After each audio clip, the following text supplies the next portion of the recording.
রাজধানীর থানায় থানায় ফিরছে পুলিশ। নিজ কর্মস্থলে ফিরে দাপ্তরিক কাজ শুরুর পাশাপাশি স্বাভাবিক কার্যক্রম শুরুর প্রস্তুতি নিচ্ছেন তারা।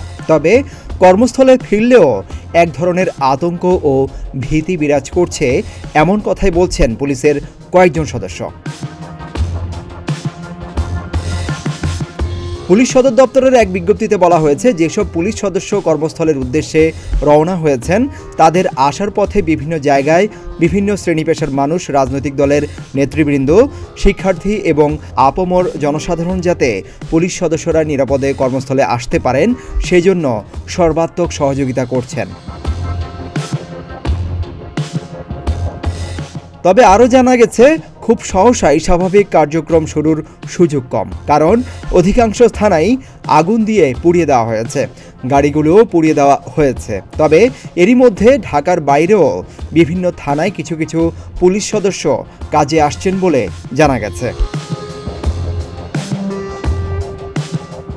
এর আগে বৈষম্য বিরোধী আন্দোলনে সরকার পতনের পরে বিক্ষুব্ধ মানুষের রোষানলের শিকার হয়েছেন পুলিশ সদস্যরা।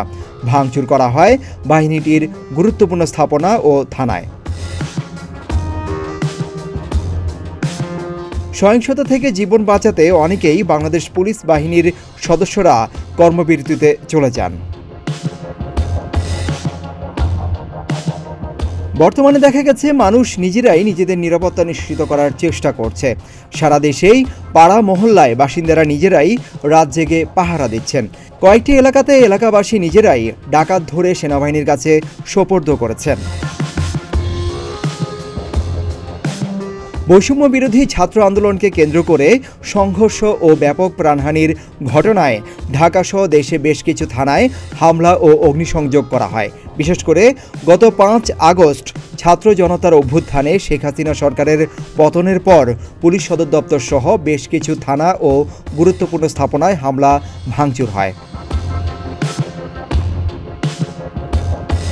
আগুন ধরিয়ে দেওয়া হয় অনেক থানা ভবনে, লুট করা হয় অস্ত্র ও মালামাল। এতে অনেক পুলিশ সদস্য হতাহত হন। এরপর থেকেই সারা দেশের থানাগুলো পুলিশ শূন্য হয়ে পড়ে।